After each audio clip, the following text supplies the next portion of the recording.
Hello everyone, welcome to the chapter of surface chemistry. In this session, we will be looking into adsorption and the mechanism of adsorption. Also, we will be looking into the difference between adsorption and absorption. So let's start by defining what is surface chemistry. Surface chemistry is actually a branch of chemistry which deals with the phenomena that occurs at the surface or interface. Okay, so let's go into the term adsorption. So adsorption is actually accumulation of molecular species at surface. If the molecular species are coming and attaching on the surface, that is adsorption.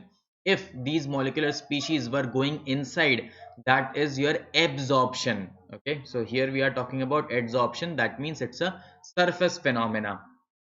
Okay, now here the molecular species or substance which is actually concentrated or accumulates at the surface is termed as adsorbate. Okay, and the material on, that is the surface on which this adsorption takes place, is known as adsorbate. So the surface is adsorbate and the molecular species or the substance which comes and accumulates on the surface is adsorbate. Now let's look some of the examples of adsorption. Okay, so basically when we have a mixture of gases like let's say O2, H2, CO, Cl2, NH3 or SO2, if these gases are taken inside a container with powdered charcoal. Okay, powdered is important because if we powder something, the surface area is much more. So if we use powdered charcoal, we will have more surface area. So it was observed that the pressure due to all these gases is decreasing with time. Okay, so the idea is this powdered charcoal is actually adsorbing these gases. So the gas molecule will concentrate at the surface of the charcoal. That means the gases are getting adsorbed at surface. In the same way, the dye uh, compound, okay, or the molecules of dye, they also get adsorbed at the charcoal.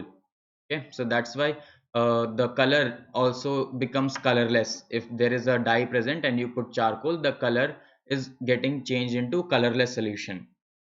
Same way, okay, coloring substances are adsorbed by charcoal, the same principle. Okay, the air also becomes dry in presence of silica gel. If you know, whenever you buy a bag, you always find silica gel inside. So that is because the water molecules get adsorbed on the surface of silica gel. Okay, so this is very important. You can check out in new bag, there is always a small pack of silica gel. Now the process of removing the adsorbed substance, like if you want to remove that substance from the surface of which is adsorbed, that is known as desorption. Okay, so desorption is basically reverse process of adsorption. Now what is the difference between adsorption and absorption? Adsorption is basically concentration of the adsorbate which increases only at the surface. Okay, so the concentration is only increasing at the surface, it does not go inside the bulk. Whereas absorption is the concentration is uniform throughout the bulk of solid. Okay, basically if you have a sponge and if you dip it inside water, that is absorption. Okay, but if you use the same sponge to, let's say, remove dust particle which are solid, that is adsorption, because that is happening only on the surface. Whereas if you put that in water, it absorbs inside the bulk of solid. Okay, now both adsorption and absorption can take place simultaneously. If they are taking place simultaneously, the process is known as sorption. Okay, next is mechanism of adsorption. Okay, so the extent of adsorption increases with the increase in surface area per unit mass of absorbent. Very important. That simply means that if the surface area is more, there will be more space. If there is more space, adsorption will be much more. Okay, here condition is at a given temperature and pressure. So temperature and pressure condition should be same if you want to see the effect. Now during adsorption, there is always a decrease in residual forces of the surface. Okay, that means there is always a decrease in energy, and this energy is appearing in the form of heat. Hence, we can easily say that adsorption is an exothermic process. In other words, delta H of adsorption is always negative. Okay. So this amounts to decrease in entropy of the gas after adsorption. Remember that entropy is the randomness.